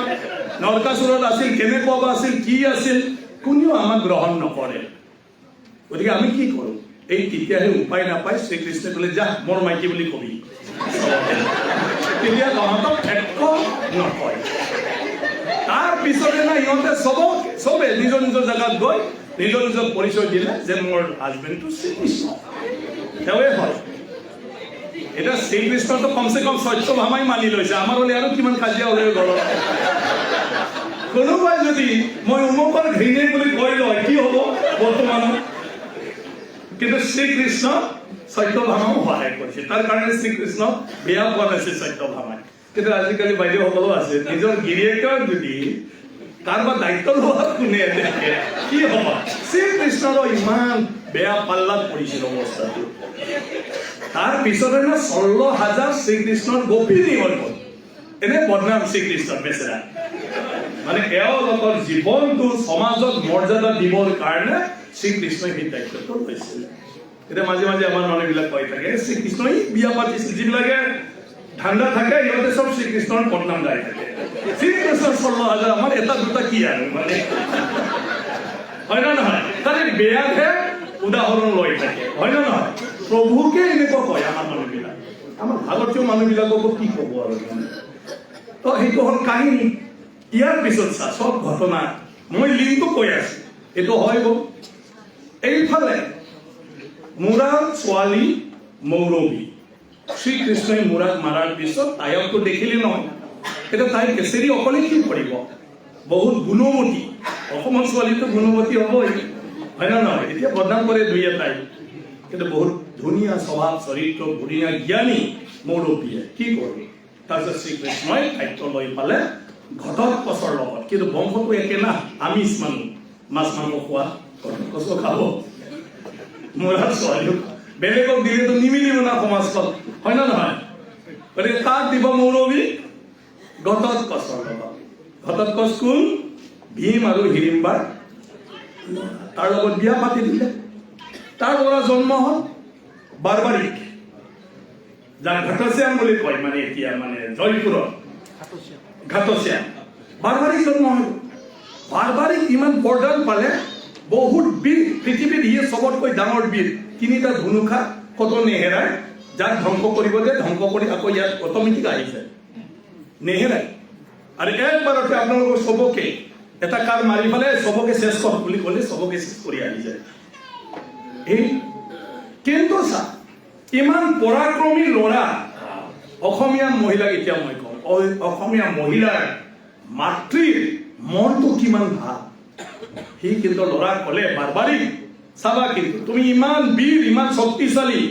তোৰ এই বীৰ তোৰ এই শক্তি অকল অসহায় মানুহৰ কামতহে আহিব লাগে তই সেইটো লৈ পেলে যাহা তা বেয়া কাম নকৰিবি যিবিলাক শক্তিশালী বীৰ সিহঁতৰ লগত তই লগ নহবি যাক সহায়ৰ দৰকাৰ অকল এওঁলোকৰ লগত হয়হে এওঁলোকক ৰক্ষা দিয়াৰ কাৰণে তুমি যুঁজিবা চা মই অসমীয়া মাক হিচাপে এইটো কি আমাৰ লিখিব নালাগে মৌৰৱীৰ কথাটো আমি লিখিব নালাগে না কিমান ধুনীয়া মা তাৰ পিছত বাৰবাৰীয়ে ক'লে হ'ব মা আপোনাৰ কথা মই কেতিয়াও নেপেলাওঁ মই কেতিয়াও কোনোবা অলৰেডি বীৰ পুৰুষ কিবা কিবি এইবিলাক হাৱাত যায় তাৰ লগত মই কত যুদ্ধ নকৰোঁ কাকো মই অত্যাচাৰ নকৰোঁ যাক লাগে যাৰ সহায় দৰকাৰ তাৰ লগতে হ'ব সিমানেই চলিলে তাৰ কাৰণে শ্ৰীকৃষ্ণই যেতিয়া কুৰুক্ষেত্ৰৰ যুদ্ধ হ'ব তাৰ কথা মনত আহি সি গুচি গ'ল কনভিন্স কৰিবলৈ তাক বহুত ক'লে কথা নাই সি নামানে মোৰ মাৰ বচন দিছোঁ এইটো মই এৰিব নোৱাৰোঁ গতিকে যিদিনা যুদ্ধ হ'ব মই জানিম দুৰ্বল কোনফালে হ'ব এইফালে থাকি মই যুদ্ধ কৰিম শ্ৰীকৃষ্ণই বহুত বুজালে যে বাৰ্বাৰিক চাবা কেনেবা যদি কৌৰৱ দুৰ্বল হৈ তই কৌৰৱত হৈ পেলাই যুদ্ধ কৰিব কিন্তু তোমাৰ আত্মীয় স্বজন তোৰ দেউতা তোৰ আতি তোৰ আইতা তোৰ গোটেই কুৰ্মা গোষ্ঠী পাণ্ডৱ তই কি সিহঁতক মাৰিম সি ক'লে উপায় নাই মাক কথা দিছোঁ মাৰ কথা মই পেলাব নোৱাৰোঁ শ্ৰীকৃষ্ণই নোৱাৰিলে বুজাবলৈ তাৰ পিছতে না শ্ৰীকৃষ্ণই তাক ক'লে তই তেতিয়াহ'লে ঠিক আছে বাৰ্বাৰিক তই বা কি হয় মই বা কি হয় তোৰ শক্তিটো মই শুনিয়ে আছোঁ মোক দেখাব পাৰিবি নেকি হ'ব কি কৰিব লাগে কওক মোৰ শক্তি চাবৰ কাৰণে তো এই পাকৰি গছৰ গোটেই পাতটো তুমি ধ্বংস কৰি হ'ব তন্ত্ৰ মন্ত্ৰ মাৰি দিলে চব শেষ কৰি আহ গোটেই শেষ কৰি আহি শ্ৰীকৃষ্ণই এটা ঠানি নিজৰ ভৰিৰ তলত ৰাখিল এটাতো জংঘল আছিল তো আগতে চব ধ্বংস কৰি ধনুকা তাৰ ভৰি মানে তলত থকা এই পাতকো বিচাৰি আহিতো শ্ৰীকৃষ্ণক এৰিবলগীয়া তেতিয়া শ্ৰীকৃষ্ণই ক'লে বাপৰে বাপ নাতি কম নহয় দেই সঁচাকৈ তই বহুত বীৰ হয় এতিয়া কেনেকৈ বুজাব তাক পুনৰ ক'লে আচ্ছা চব ঠিক আছে মই বুজিছোঁ তই মোক গুৰু হিচাপে মানিলে নামানো নাই মই আপোনাৰ গুৰু মানো জন্মৰ পিছতে যেতিয়াৰ পৰা চেঞ্জ আহিছে আপুনিতো মোক চব জ্ঞান দিছে গোটেইটো গতিকে মোৰ গোটেই জীৱনৰ যি আছে আপোনাৰে গতিকে আপুনি মোৰ গুৰু ঠিক আছে মই যদি গুৰু দক্ষিণা খোজোঁ খোজা যি খোজে মাত্ৰ মাৰ বচনটো মাৰ কথাটো মোক উঠাই ল'বলৈ নক'ব তাৰ বাদে যি খোজে তেতিয়া শ্ৰীকৃষ্ণই ক'লে ঠিক আছে বাৰ্বাৰিক ভাবি চিন্তি ক'বা তোৰ আটাইতকৈ প্ৰিয় বস্তুকে মই খুজিব পাৰোঁ কিন্তু হ'ব যি লাগে খোজা তেতিয়া শ্ৰীকৃষ্ণই ক'লে তোৰ মূৰটোৱে মোক লাগে মাথাতকৈ খুজি আৰু এইটো ট্ৰাইবেল ল'ৰা হয় না নহয় এখন কাটি দি দিলে আৰু শ্ৰীকৃষ্ণই তেতিয়াতো বোলে অম্বক খাই গ'ল আৰু তই কিয় কৰিলি এইটো গুৰি দক্ষিণা আপুনি খুজিলে এই সময়ত শক্তি আছিল লগে লগে নমৰে গতিকে শ্ৰীকৃষ্ণ ক'লে আপোনাক দিলো মই গুৰু দক্ষিণা আৰে আৰে তই কিয় কৰিলি সেইটো না আপোনাক মই কথা দিছো আজি হ'ল উপায়টো নাই শ্ৰীকৃষ্ণ বেপাকত পৰি গ'ল সৰু ল'ৰা আহিব তাৰপিছত ক'লে ঠিক আছে যি হ'ল হ'ল এতিয়া তোৰ কিবা মনোকামনা আছিল নেকি মানে কিবা ইচ্ছা আছিল নেকি সেইটো মই পূৰণ কৰোঁ তেতিয়া ক'লে নাই মই এই যুদ্ধটো শ্ৰীকৃষ্ণ এটা ভাল জাগাত তাৰ মাথাটো ৰাখি থৈ দিলে আৰু মহাভাৰতৰ যুদ্ধ হৈ গ'ল যুদ্ধ শেষ পাণ্ডৱসকলে চব মৰিলে হয় বুজি পালে নাই ভীম এনেকুৱা কয় অৰ্জুন এনেকুৱা কয় যুধিষ্ঠিৰৰ ধৰ্মগুৰি হ'লেও সিও কেতিয়াবা অহংকাৰৰ ওপৰত খুজে বাদ দে তহঁতৰ কথা চালা এনেকৈ মৰিবি তহঁতে এনেকুৱা ধৰণৰ সিহঁতৰ মাজত কাজিয়া চবে ক্ৰেডিট ল'ব খোজে মোৰ কাৰণেহে হ'ল তাৰপিছত শ্ৰীকৃষ্ণই ইয়াত এইবিলাক লাগি থাকি লাভ নাই বল বাৰবাৰিকৰ ওচৰত যাম চব গ'ল বাৰবাৰিকৰ ওচৰত তাৰপিছত শ্ৰীকৃষ্ণই সুধিলে বাৰবাৰিক যুদ্ধ দেখিলা দেখিলো তো কি দেখিলা তেতিয়া বাৰবাৰিকে গোটেই এই যুদ্ধৰ কোনে কাক কি কায়দা কৌশলত মাৰিছে এই কথাটো বিৱৰণ দি ক'লে তেতিয়াহে পাণ্ডৱৰ অহংকাৰ নাইকিয়া হৈ গ'ল আচ্ছা হয় নেকি মানে এইফালে পিছফালে কোনোবা মাৰিব লওঁতে কোনোবাই তাক মাৰা দেই বাচিছে তেতিয়াহে বুজি পালে বাৰবাৰিকে কোৱাৰ পিছত সেইকাৰণে ভাগৱতৰ এই যুদ্ধৰ বিৱৰণীৰ কথাবিলাক বাৰবাৰিকৰ বুলিও কয় বাৰবাৰিকৰহে এই যুদ্ধৰ মানে যিবিলাক কথা আৰু বিৱৰণ আছে এইটো বাৰবাৰিকে লিখি আছিলে চিনেমা চাই থকাৰ নিচিনা বাকী কোনেও দেখা নাই শ্ৰীকৃষ্ণ স্বয়ং নাজানে ক'ত কি হৈছে আৰু অৰ্জুনলৈ যি হৈ আছে কিন্তু যুদ্ধত একজেক্টলি সিও দেখা নাই কাৰণ কোনোবা কৰ্ণাৰত কাৰোবাৰ লগত যুদ্ধ কৰি আছে এই গোটেই যুদ্ধটো বাৰবাৰিকে দেখিছে এইটো অসমৰ নাতি বাৰবাৰিকটো এইটো লিখিব লাগে না নালাগে অসম গৌৰৱ মই কথাটো মৌৰবী অসমীয়া মহিলাৰ চৰিত্ৰ আমি প্ৰমাণ এটা দিব লাগে না নালাগে যে অসমীয়া মাতৃবিলাকৰ যিটো স্বভাৱ নহ'লেতো কি ক'লে হয় ইমান পৰে বাদ দে হৰিণা এটা মাৰি খুৱাবলৈ হ'লে কি হ'ল কাম আছে তোৰ এই কামডাল ক'লে হয় না নহয় হয় না নহয় তই ইমান দিনত মই নিৰামিষ খাই থাকিব লাগে নেকি যা স্বীকাৰ কৰি আন তই ইমান দিন লুটি আন টকা পইচা তই অট্টালিকা বনাবি মই মহাৰাণী হৈ থাকিম এনেকুৱা মাকতো হ'লে হয় তোৰ কাম নাই ইমান শক্তি লৈ ঘৰতে বহি থাকে মোৰ লগত ডিষ্টাৰ্ব দি থাকে আমাৰ অসমীয়া ছোৱালীয়ে সেইটো কৰা নাই সি নিজৰ ল'ৰা ইমান জ্ঞান দিছে যে কেতিয়াও তোমাৰ শক্তি অপব্যৱহাৰ নকৰিবা এইটো আমি ভাৰতবাসীক জনাব লাগে না নালাগে আমাৰো ইমান মাত্ৰ ৰাক্ষস অসুৰ বুলি কৈ থাকিলে নহ'ব ৰাক্ষস অসুৰৰো ভাল গুণ আছে কুন্তি দেৱী কুন্তি নহয় কুন্তি মা মাতৃ ভাৰতীয় মাতৃটো কুন্তিৰ পৰা ভীম আৰু হিৰম্বৰ মাজত মাৰামাৰি হৈ গ'ল আৰু ক'ৰবাত বেয়া জেগাত লাগি হিৰিম্বা মৰি গ'ল ভনীয়ে হিৰম্ব অকলশৰীয়া হৈ গ'ল মাতৃয়ে হয় ভীমক কৈ দিলে তইতো তাৰ ককায়েকক মাৰিলা এতিয়া তাৰ দায়িত্ব শুনি ল তই বিয়া পাত মাক মাতি হওক আমাৰ নিচিনা তাৰ ভায়েকক মাৰিছে চালে কেতিয়াবা ৰাতিতে মোক কাটি পেলাব নালাগে মই বিয়া হ'ব নোৱাৰো তাৰ লগত বুজি পালো কিন্তু ধৰ্মৰ যুগ আৰু তেতিয়া কুন্তি দেৱীৰ কথা ভীমে মানি ল'লে আৰু হিৰিম্বা ইমান ডেঞ্জাৰ মহিলা কেনেকুৱা হ'ব যেনেকুৱা আকৃতি দেখুৱাই হ'লেও ভীমে বিয়া পাতিছে তাৰ ভায়েকক মাৰি আচ্ছা আজিৰ দিনটোত কাৰোবাৰ সাহস আছে কাৰোবাৰ ভায়েকক মাৰি পেলাই তাৰ ভনীয়েকক বিয়া হ'ব ৰাতিটো বেগাৰ মাৰি যাব পাৰে কোনো ঠিক নাই হয় না নহয় কিন্তু ভাৰতীয় মা কুন্তি দেৱীৰ কথাত কিমান মূল্য আছিলে আৰু এইটো সময়ত কুন্তি দেৱীয়ে এই কথাটো মা হিচাপে উপলব্ধি কৰিছে নিজৰ ল'ৰাক লৈ ব্যস্ত থকা নাই এই ছোৱালী এজনীৰ কি হ'ব যাৰ ভায়েকৰ মাত্ৰ তাৰ মানে লগত আছিলে সেইজনৰ দায়িত্ব তাই বোৱাৰী কৰি ল'লে এইবিলাকৰ পৰা শিকিবলগীয়া বহুত আছে এইটো হ'ল আমাৰ লিংকবিলাক ইয়াৰ পিছতো ৰুক্মিণী আমাৰ ইয়াত তো ৰুক্মিণী শ্ৰীকৃষ্ণই কেনেকৈ পালে যেতিয়া পাণ্ডৱৰ পাল্লা পৰি শ্ৰীকৃষ্ণই এইফালে সোমালে না অজ্ঞাত বাছত সোমোৱাৰ পিছত লাহা ঘৰত জ্বলাব খোজা নাছিল জানো কৌৰৱে সিহঁতক তাৰপিছত পলালে হিমাচল ফালে ইফালে সোমাই গৈ ইফালে আহিছে জংঘলে আৰু শ্ৰীকৃষ্ণ সিহঁতৰ লগত আহিতো ৰুক্মিণীৰ লগত দেখা দেখি হ'ল প্ৰেম হ'ল ৰুক্মিণীয়ে ভাল পালে ইয়াতে যেতিয়া শিশুপালক দিব খুজিলে ৰুক্মিণীয়ে চুইচাইড কৰিব ওলাল আৰু আজিৰ দিনত যদি হয় যে শ্ৰীকৃষ্ণ ক'লে যে মই তাৰ লগত বিয়া নহওঁ, তোৰ লগতে হওঁ, তই লৈ যাবি, আৰু তই যদি লৈ নাযায় চাই ল'বি মই কি হয়। ধমকি দি দিলে মানে শ্ৰীকৃষ্ণ। উপায় নাপায় শ্ৰীকৃষ্ণই ক'লে ঠিক আছে, কেতিয়া কেনেকৈ যাব লাগে ক'বা। যিদিনা দাদা নাথাকে ৰুক্মবীৰ, যিদিনা দেউতা নাথাকে হয়তো মাছ মাৰিব যাব, ক'বাত যাব, সেইটো সময়ত মাতি দি দিলে। শ্ৰীকৃষ্ণ আহি গ'ল, টপা টপি লৈ পঢ়া।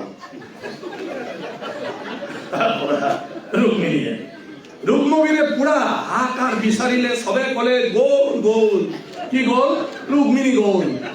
শ্ৰীকৃষ্ণই তাক লৈ গ'ল। কিবা ৰ'দত আহিছিল, খেদিলে নাপালে, কিন্তু চবকে ৱাৰ্ণিং দিলে আমাৰ ষ্টাইলত আৰু চাবি ইহঁতৰ বিয়াত কোনেও যাব নোৱাৰে। আত্মীয় স্বজনটো বাদে দিয়ক, এই অসমৰ পৰা কোনো মানুহ সেইটো বিয়াত যাব নোৱাৰে, আৰু যদি যায় চাই ল'বি আৰু গড়টো কাটা যাব, কোনেও নহ'ল। আৰু এই বিয়া ক'ত হৈছে? গুজৰাটৰ মাধৱপুৰত। আৰু ইয়াৰ প্ৰমাণটো মাধৱপুৰে হৈ আছে যে অসমৰ যে ৰুক্মিণী, আমিতো অসমীয়া মানুহ কয় ৰুক্মিণী আমাৰ ইয়াত, কিন্তু গুজৰাটৰ মাধৱপুৰৰ মানুহখিনিয়ে কয় যে ৰুক্মিণী শ্ৰীকৃষ্ণ ইয়াৰ পৰা লৈ গৈ গধূলি তাতে গৈ পাইছে, আৰু তাতে গৈ পোৱাৰ পিছত মাধৱপুৰৰ মানুহখিনিয়ে শ্ৰীকৃষ্ণক সুধিলে তই ক'ৰ পৰা ছোৱালী লৈ আহিছ, কোন হয়? তেতিয়া ক'লে এনেকৈ কাহিনী কৈ দিলে যে মই নানিলে উপায় নাই। চবে আৰু বেয়া দিয়ে তাক গালিও দিলে, হ'লেও কি কৰিব, যদি সি মৰে উপায়টো নাই না, সি ভগৱান বচাব লাগিব, সি ক'লে আনিলে। যদি ভালোবাসা কি আছে, আজিৰ বিয়া দিন তহঁতক বুলি কয়, দ্বাৰকালৈকে গৈ নাপালে। গুজৰাটৰ মাধৱপুৰৰ মানুহখিনিয়ে তাতে বিয়া পাতি দিলে শ্ৰীকৃষ্ণ। তাৰপিছতহে দ্বাৰকাত লৈ গ'ল শ্ৰীকৃষ্ণই। কিন্তু আমি অসমৰ মানুহে খঙতে সম্পৰ্ক ছেদ কৰি থৈ দিওঁ। কিন্তু তেজৰ সম্পৰ্ক আছে কাৰণে অনিৰুদ্ধই অহা যোৱা কৰি থাকে ইয়াত। আইতাকৰ জাতি বংশ নাই জানো? অনিৰুদ্ধ আহোঁতেতো ঘটনা ঘটিল বানাসুৰৰ সময়ত, যে উষা গা ধুৱে ব্ৰহ্মপুত্ৰ, আৰু ব্ৰহ্মপুত্ৰ পাৰেদি সি পাৰ হৈ যায়, উষাৰ চকুত লাগিল। হয়তো মহাভাৰতৰ মৰটো বেলেগ। মহাভাৰতত কৈছে যে উষাই সপোনত দেখিছে অনিৰুদ্ধ।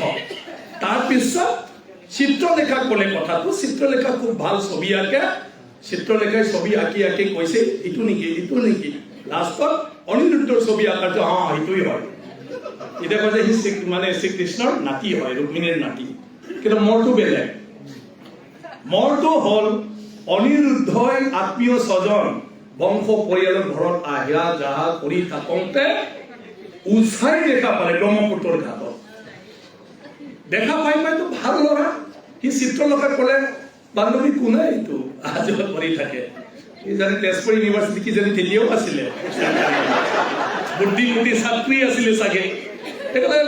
চকী একো চিন্তা নকৰি মই ওলাই দিম নহয়, বুজি সি কাৰ কি হয় মই ওলাই দিম, তই টেনশ্যনেই নলবি। গতিকে চিত্ৰলেখাই চবৰ পৰা ইনফৰমেশ্যন লৈ ল'লে যে সেই অহা যোৱা কৰি থকা ল'ৰাজন কোন। চিত্ৰলেখা বুদ্ধিমতী আছিলে, তাৰপিছত গম পালে সেইটো অনিৰুদ্ধৰ কিবা হ'ব, অনিৰুদ্ধ শ্ৰীকৃষ্ণৰ নাতি হয়। তেতিয়াতো বংশ ভাল, উষাৰ মানে অলপ মনটো কিবা হৈ গ'ল, ইমানটো আপত্তি থাকিব নালাগে, গতিকে সেইটো বংশ ভাল। আৰু বংশ ভালতে লাহে কয় কাইদা কৰি মাত দিবলৈ আৰম্ভ কৰিলে যেতিয়া অহা যোৱা দেখা পায়। লাষ্ট দুজনৰ মাজত অজানিতে প্ৰেম হৈ গ'ল, এইটো বয়সত হ'বই। তাৰপিছত এদিন গৰমত দেখা পালে যে অনিৰুদ্ধ আহি আছে, তাত ইমান গৰমত কি যাবি, অলপ বেলাটো নৰম হ'লে যাবি আমাৰ ঘৰত সোমাই অলপ চাহ পান কৰি যায়। তেতিয়া চাহ আছিলে নাছিল মই নাজানো, সেইকাৰণে কৈছো বেলেগ বস্তুও দিব পাৰে। মুঠতে অলপ কি কয় এইটো অসমীয়া, অলপমান খোৱা বোৱা মানে কি কয় আপ্যায়ন কৰি যা। হ'ল উষাৰ কথা হ'ব, গ'ল সোমাল, উষাই নিজৰ ৰুমত বহাই ল'লে, চব বস্তু দিলে। কিন্তু ইয়াৰ পিছত কবাৰ পৰা বাৰাচুৰি আহি পালে, আহি পাই দেখিলে সি চিনি নোপোৱা ল'ৰা তাৰ ছোৱালীৰ ৰুমত সোমাই আছে। কি ঘটনা? খং উঠিলে, কোন চাৰ্জ কৰিলে? চাৰ্জ কৰি সিটো ক'লে চব কথা সঁচা, আৰু তথাপিও তই উষাৰ ৰুমত কিয় সোমাবি? তই ল'ৰা মানুহটো ছোৱালীৰ ৰুমত সোমাব নাপায়। গতিকে মইতো নাজানো, উষাই ঠাণ্ডা কথা কৰিলে, পাপা এইটো নকৰিবি, তই কি বুজি পাই? আৰ ধৰ সৈন্য লোক ধৰ ধৰ বান তাক খুব বেয়াকৈ তাক ধৰি বান্ধি থৈ দিলে বান্ধি থোৱাৰ পিছত এতিয়া উপায়টো নাই এতিয়া আজিৰ মই এতিয়া কৈ থাকো আমাৰ এনেকুৱা হৈ যায় ল'ৰা ছোৱালী ক'ৰবাত পঢ়িব গৈ বেলেগক ভাল পালে আমি ভাল পাওঁ জানো এই ডক্টৰ বাদ দে তোৰ ডক্টৰ ইঞ্জিনিয়াৰ বাদ দে তোৰ ইঞ্জিনিয়াৰ আমাক নালাগে তোৰ তাত দি বেয়াই হ'ল হয় না নহয় আৰু ৬,০০০ বছৰ আগৰ বানাচুৰ কেনেকুৱা হ'ব লাগে এই অসমীয়াটো আজিৰ অসমীয়া মা দেউতাই থাপ্পৰ মাৰে না নামাৰে যদি প্ৰেম ডক্টৰ হ'লেও নালাগে যদি নিজে চাই বেকাৰ হ'লেও হ'ব কোনোবা সংগঠনৰ লিডাৰ হ'লেও হ'ল ডক্টৰ নালাগে ইঞ্জিনিয়াৰ নালাগে আজিৰ অসমীয়া আৰু ৬,০০০ বছৰ আগৰ অসমীয়া কল্পনা কৰ কিমান খাতৰা হ'ব গতিকে মানে বানাচুৰ শিকি কৰিলে শ্ৰীকৃষ্ণ গম পালে আহি গ'ল দুইজনৰ মাজত কাজিয়া সি ক'লে সৰু ল'ৰা এইটো বয়সত হয়তো এইটো কিয় কৰিবি গতিকে তাক এৰিলে আৰু ক্ষমা পাওঁ কিন্তু নাই সি মানে কিবা কৰিছে কি কয় সি দোষ কৰিছে শাস্তি পাবই লাগিব দুইজনৰ মাজত কাজিয়ানো ক'ত ভাল হ'ব আমাৰ মানুহবিলাকৰ কাজিয়াটো সি ক'লে তয়ো ৰুক্মিণীক পলাই লৈ গৈছে চালা তৰি লৈছে নাতিটো সিও মোৰ মানে ছোৱালী পলাই লৈ যাব খুজিছে তোৰ নাতিটো গতিকে তোৰ যেনেকুৱা সিও এনেকুৱা জাতি বংশ লৈ দুইজনৰ মাজত কাজিয়া আৰু মাৰামাৰি আৰু সেইটো যুদ্ধ লাষ্টত এনেকুৱা যুদ্ধ হৈ গ'ল শ্ৰীকৃষ্ণ সৰ্বশক্তি প্ৰয়োগ কৰিব লগা হ'ল আৰু তেতিয়া তোমাৰ সি নোৱাৰো হৈ গ'ল কিবাই বানাচুৰে আকৌ শিৱৰ ভক্ত ওচৰতে আছে কৈলাশত এই প্ৰভু আহি মোক ৰক্ষা কৰা শিৱ হাজিৰ একদম মানে শ্ৰীকৃষ্ণ অবাক আৰে প্ৰভু আপুনি ইয়াত আৰে ভক্ত মাতিছে মোক ৰক্ষা কৰিব লাগে নাই তাকো মই মাৰিব লাগে সি আৰু এতিয়া থাকিব নোৱাৰে সি থকা মানে আৰু গণ্ডগোল হোৱা গতিকে এইটো নিয়তিৰে নিয়ম তাৰ দিন শেষ মোক মাৰিবলৈ দিয়ক এতিয়া শিৱও নেৰে আৰে মই তাৰ গুৰু হয় তাক যদি বচাব নোৱাৰে দুনিয়া মোক কিয় মানিব কোনেওতো মোক পূজাই কৰিব লাগিব গতিকে সেইটো কাম মই কৰিব নোৱাৰো দুইজনৰ মাজত বিৰাট তৰ্ক লাষ্টত শিৱই ক'লে ঠিক আছে তই মাৰ কিন্তু মোৰ লগত যুদ্ধ মাৰি মাৰ কিন্তু মই তোমাক মাৰ বুলি তোক ধৰি দিব নোৱাৰো মোৰ লগত যুদ্ধ কৰ শ্ৰীকৃষ্ণ উপায় নাপাই শিৱৰ লগত যুদ্ধ কৰিব লগা হ'ল আৰু সেই যুদ্ধটো হৰিহৰৰ যুদ্ধ ইমান যুদ্ধ হৈ গ'ল অকল তেজপুৰ এনেকুৱা হোৱা নাই গ্ৰহ নক্ষত্ৰ গোটেই তলং তপক কি অস্ত্ৰপাত মাৰিছে ভগৱান জানে তেওঁলোকে ভগৱান আছিলে তেওঁলোকেহে জানে দুইজন ভগৱান শক্তিশালী বিষ্ণু দেৱতা আৰু শিৱৰ যুদ্ধ কি হ'ব পাৰে কল্পনা কৰ সবে ব্ৰহ্মাৰ কাকতি মিনতি প্ৰভু কিবা এটা কৰ স্বয়ং ব্ৰহ্মা তেজপুৰত হাজিৰ আহি হ'লে বন্ধ কৰিলে বন্ধ কৰা তহঁতৰ যুদ্ধ ব্ৰহ্মাক দেখি শ্ৰীকৃষ্ণ আৰু শিৱ দুইটো ষ্টপ কৰিলে বন্ধ যুদ্ধটো লগে লগেতো দেখিলে বানাচুৰে উঠিব আসলে আহিল মানে ব্ৰহ্মা চেহেৰা পাতি দেখি সিয়েতো সৰ্বস্ব এই সংসাৰত সি ভৰি কৰিলে প্ৰভু আপুনি ইয়াত বদমাইছ ইয়াত ক'ৰ কাৰণে আহিব লগা হৈছে ব্ৰহ্মাই তই যদি অনিৰুদ্ধ বান্ধি নথয় শ্ৰীকৃষ্ণৰ লগত যদি অযোধ্যাত তই যদি মাৰামাৰি নকৰে আৰু পিছত যদি তই শিৱক মাতি আনানে আজি ঘটনা হয় নেকি মই আহিব লগা হয় নেকি তাৰ কাৰণে মই আহিব লগা হৈছো বহুত জীৱন সম্পৰ্কে সংসাৰ সম্পৰ্কে সৃষ্টি সম্পৰ্কে জ্ঞান দিয়ে বানাচুৰে লাষ্টত চব বুজি পাই শূন্য হৈ গ'ল তাৰ ফিউজ হলে বানাচুৰে ভৰি ধৰি গ'লে প্ৰভু মই এতিয়া চব বুজি পালো এতিয়া মোক ৰাজপাট নালাগে মোক ঘৰ পৰিয়াল মোক একো নালাগে আজিৰ পৰা মই চব ত্যাগ কৰিলো আজিৰ পৰা অকল আপুনি যি মোক জ্ঞান দিছে এই ব্ৰহ্মা জ্ঞানটো লৈ পালে মই জীৱনটো চলাই লৈ যাম আজিৰ পৰা মই ওলালো আৰু সেইদিনাৰ পৰাই বানাচুৰে তেজপুৰ এৰি গুচি গ'ল ক'ত গুচি গ'ল বেদ বেচক মহাভাৰত লিখোঁতে কোনেও ক'ব পৰা নাই সেইকাৰণে মই কৈ থাকো এজন পাৱাৰফুল ৰজাই যদি সাধুৰ ভেষ লৈ কামাখ্যাত বান্ধা হৈ থাকে কেনেকৈ চিনি পাবি যদি বাৰাণসীত আছে সি কেনেকৈ চিনি পাব বানাচুৰক কাৰণ কিন্তু সন্ন্যাস হৈ গুচি গ'ল আমাৰ মহাভাৰতত বানাচুৰৰ ইতিহাস ইমান ডাঙৰ কাহিনী বানাচুৰৰ শেষটো বিচাৰি নাপালে মহাভাৰতত।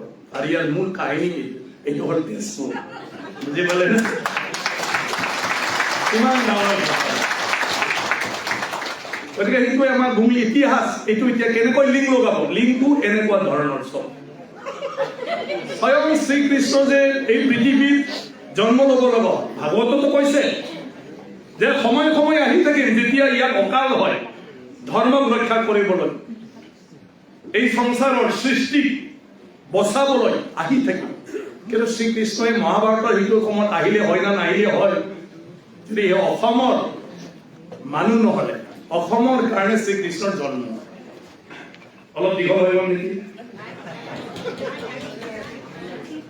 মহাভাৰতৰ অসম ভাগটো কৈ আছো মই।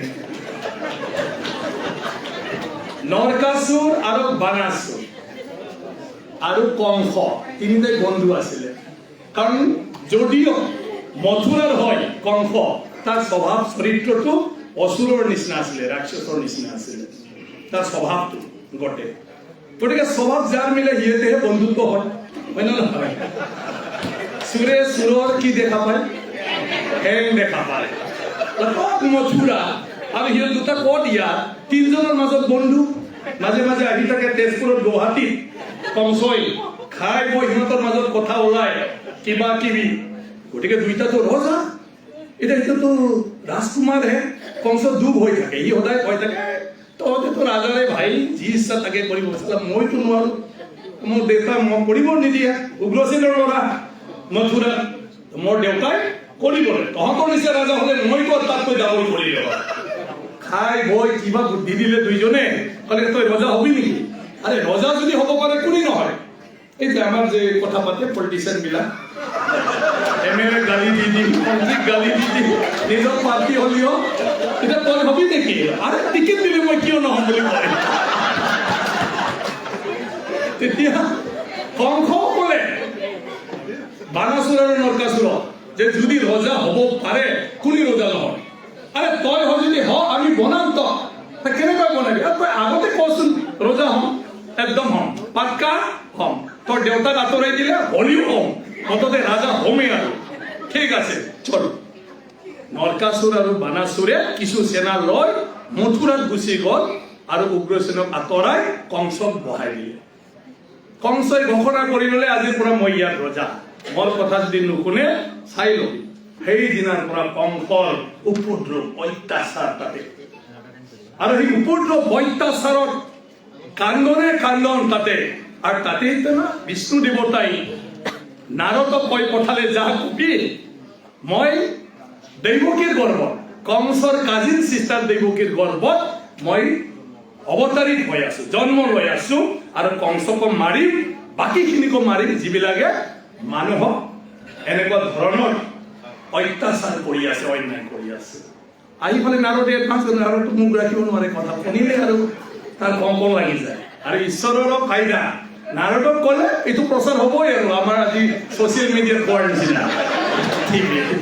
তাৰপিছত তোমাৰ নাৰদে আগতীয়াকৈ খবৰ দিলে, খবৰ দিয়াৰ পিছতো কংসই হয় নেকি এতিয়াতো এইটো মুস্কিল আছে, গতিকে এইটো মই হ'ব দিব নোৱাৰো। দৈৱকীৰ জেলত সোমাই থলে, গিৰিয়েকক সোমাই থলে। কিন্তু সঁচাকৈ শ্ৰীকৃষ্ণয়ে তাৰ 8 নম্বৰ সন্তান হিচাপে আবিৰ্ভাৱ হয়। আৰু আবিৰ্ভাৱ হয় মানুহৰ ধৰ্ম ঈশ্বৰ হলেও কি হলেও পালন কৰিবই লাগিব। মানুহৰ ল'ৰা ছোৱালী ৰাতিৰ ভিতৰত ডাঙৰ হ'ব নোৱাৰে। গতিকে বাল্য কালৰ এই ঘটনাবিলাক আমি জানো নহয়, শ্ৰীকৃষ্ণ চব ঘটনা, ৰাধাৰ কথা, কিবাৰ কথা, এইটো বাল্য কালৰ কথা। কিন্তু সিটো দায়িত্ব লৈ আছে, আহিছে এই জগতখন চম্ভালিবৰ কাৰণে। যি দিনাৰ পৰা 14-15 বছৰ হ'ল গুৰুকুল গ'ল, তাৰপিছত আৰু শ্ৰীকৃষ্ণৰ ৰেষ্ট নাই। তাৰপিছত গৈ কংসক মাৰিলে, উগ্ৰসেনক আকৌ ৰজা বনালে, নিজে দ্বাৰকা গ'ল, কৌৰৱ পাণ্ডৱৰ পাল্লাত পৰিল। কাৰ মেনেজ কৰোঁতে নিজৰ ল'ৰা ছোৱালী বংশ শেষ, যদু বংশ। এইফালে মহাভাৰত শেষ, ধৰ্মত জয় বুলি সি ঘোষণা কৰিলে, আনফালে তাৰ পৰিয়াল শেষ। শ্ৰীকৃষ্ণৰ ক'ত ৰেষ্ট আছে? শ্ৰীকৃষ্ণৰ জীৱনীতো মানুহে কোনোবা খুব লোভ হয়, শ্ৰীকৃষ্ণৰ জীৱনত জিৰণ নাই। তামচা ফূৰ্তি, নাচ গান, বাঁহী বজোৱা, এইবিলাক বাল্য কালৰ কথা। ডাঙৰ ক'ত বাঁহী বজাব চান্স পালে? শ্ৰীকৃষ্ণই তো স্বয়ং শ্ৰীকৃষ্ণই সেই জগতখনৰ আবিৰ্ভাৱ হোৱাৰ মূলতে অসমৰ দুই ৰজা বানাসুৰ আৰু নৰকাসুৰ কল্পনা কৰ এই কথাটো নাভাবে কোনেও বুজি পালে একফালেদি ঈশ্বৰ আহি ভালে হ'ল ঈশ্বৰ দেখাই নাপালে হয় উপলব্ধি কেনেকৈ কৰিলে হয় শ্ৰীকৃষ্ণই যদি নাহিলে হয় আৰু ইয়াৰ ক্ৰেডিটটো অসমৰ মানুহে ল'ব লাগিব আমাৰ কাৰণেহে আহিছে শ্ৰীকৃষ্ণ বেয়া আছিলে দুইজন অহংকাৰ আছিলে আৰু তাৰ কাৰণে সেইটো হ'ল কিন্তু স্বয়ং ঈশ্বৰটোতো দেখা দিলে নহয় মানুহৰ লগত হয় না নহয় সময়ে সময়ে আহি থাকে স্বয়ং মই সেইকাৰণে কৈ থাকোঁ আমাৰ গুৰুজনা শ্ৰীমন্ত শংকৰদেৱ এজন আবিৰ্ভাৱ ঈশ্বৰ আৰু সেইটোৰ কাৰণে তেওঁ আমাক এইটো জ্ঞান দি গ'ল অসমত এই যে ধুনীয়া শীৰ্ষক লৈছে আমাৰ মানে যিটো টপিক আজিৰ ভক্তি কাব্য কা ঐতিহাসিক और सांस्कृतिक সেই পৰিদৃশ্য ভক্তি কাব্য কাব্যকৰ পৰা আৰম্ভ হৈছে ঈশ্বৰ বিশ্বাস পূজা পাঠ তাতেতো প্ৰথম লিখনিটো আৰম্ভ হৈছে তাৰপিছতে বেলেগ গদ্য পদ্যবিলাক আহি গ'ল কিন্তু প্ৰথমটোতো সেইটোৱে কাব্য কাৰণ ঈশ্বৰক এই সংসাৰটো সেইটোৱে আছিলে খেতি বাতি জংঘল একোৱে আগতে এতিয়া অসুৰৰ লগত ফাইটিং কৰা হৈছে এই যে ঋষি মুনিবিলাক হিমালয় পৰ্বতমালাৰ ভিতৰত আহে শান্তিৰ জাগা বিচাৰে ইউপি বিহাৰ ৰাজস্থান এইবিলাক ক'ত পথাৰৰ মাজত ধ্যান কৰি থাকিবি গৰু ছাগলী আহি ডিষ্টাৰ্ব কৰে মানুহ আহি ডিষ্টাৰ্ব কৰে গতিকে জংঘলত সোমাব লগা হয় ক'ৰবাত নিজৰা ক'ৰবাত ঝৰ্ণা আৰু তাতে অসুৰবিলাকে ডিষ্টাৰ্ব দি থাকে তাতেতো না ৰামকৰ লৈ যাই ফালে প্ৰটেকশ্যন দিবলৈ দিয়া নাছিল জানো হোম যজ্ঞ দিয়াৰ সময়ত ঋষি মুনিবিলাকে ৰাম লক্ষ্মণক গৈ ফালে অসুৰক মানে কিবা কৰিছিলে এই ডিষ্টাৰ্বৰ পৰা সেইটোৰ পৰাইতো সেইটো গোটেই চব আমাৰ ৰামদেৱ ডাঙৰীয়া সকল ব্যায়াম তো অসমৰ ঢেঁকী মাৰা এইবিলাকেতো আছিলে মহিলাবিলাকৰ খেতি বাতি কৰিলে আমাৰ বহুত কিলোমিটাৰ হয় ব্যায়ামটো অসমৰ কাৰণে নাছিল ন ব্যায়ামটো আলচিয়া মানুহবিলাকৰ কাৰণে আছিলে যিবিলাক হাল চাল নাপায় একো কাম নকৰে দেহাটো ফিজিকেলি ফিট থাকিব লাগিলে এনেই কৰি থাকিব লাগিব না গতিকে জব ব্যায়ামটো সাধু সন্তৰ পৰা আৰম্ভ হৈছে কাৰণ তেওঁলোকে বহে বহে মানে প্ৰাৰ্থনা কৰি থাকে কিবা কৰি থাকে গতিকে জীৱনটো যদি অনুশীলন কৰি নাথাকে ফিজিকেল ফিটনেছটো ক'ৰ পৰা আহিব সেইকাৰণে আজিৰ দিনটো যিটো আমাৰ কামত আহিল আগৰ দিনতো আমি ৰাতিপুৱা 5টাৰ পৰা 10টালৈকে হাল বালে কেই কিলোমিটাৰ খোজ কাঢ়ে আলি যদি কাটে আলি বান্ধে কোদাল এটা লৈ ফালে কিমান কেলৰি বাৰ্ণ হয় যদি আমাৰ মহিলাসকলে 5টা বজাত উঠি 8টালৈকে ল'ৰা ছোৱালী খোৱা বোৱা সময়লৈকে ঢেঁকী মাৰি থাকে ঢেঁকী মাৰি চাচোন আপোনালোকে এতিয়া কিবা দৰকাৰ আছে নেকি জিমত যাবলৈ কিবা দৰকাৰ আছে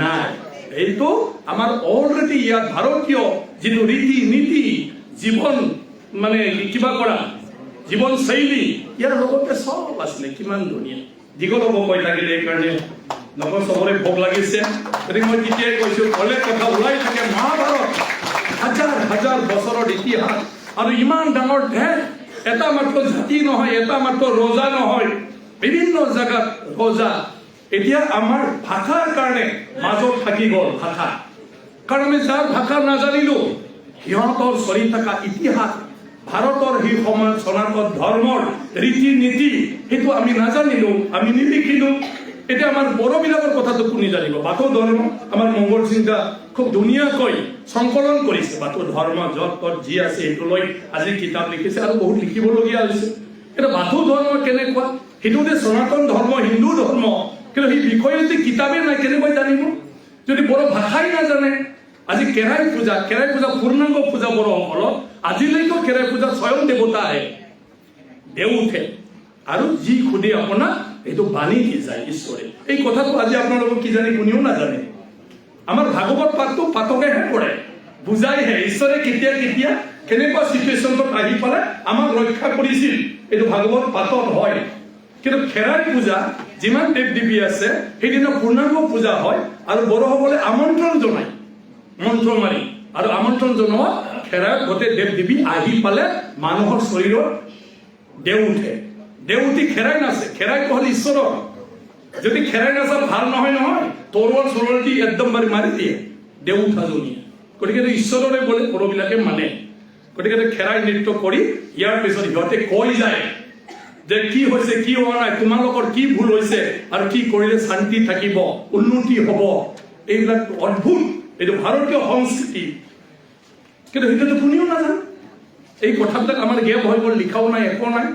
ৰাভাবিলাকৰ বাইথ পূজা, সোণোৱালবিলাকৰ বাইথ পূজা, শিৱৰাই পূজা, আমাৰ মানে ডিমাচাসকল, আৰু ইয়াতে চবৰে আমাৰ মানে দলি পলম পূজা, মিচিংসকল, যিমান জাতি জনগোষ্ঠী আছে চবৰে সনাতন ধৰ্মীয়। আৰু যিটো হিন্দুৰ নামত দেৱ দেৱীক লৈ আমি প্ৰচাৰ কৰিলো, এতিয়া চব মানে অধ্যয়ন কৰি আছো, সেইটো হ'ল কোনোবা মানুহকেইটাই ধুনীয়াকৈ সেইবিলাক য'ত যিটো দেখা পালে লিখিলে, কিন্তু আমাৰ ইয়াত নিলিখিল কাৰণে এইটো থাকি গ'ল। সংকলনৰ জৰিয়তে সেইবিলাক আমি সংকলন কৰিলে গোটেই ভাৰতে আমি এক হ'ব পাৰিব, বুজি পাব, গতিকে সেই কাম কৰিব পাৰিব। গতিকে আৰু মই দীঘলীয়া বক্তব্য আৰু বহুত দীঘল হৈ গ'ল, যিয়ে নহওক আমি আহি থকা দিনটোত নিশ্চয় আৰু লগ পাম আৰু কথা পাতিম।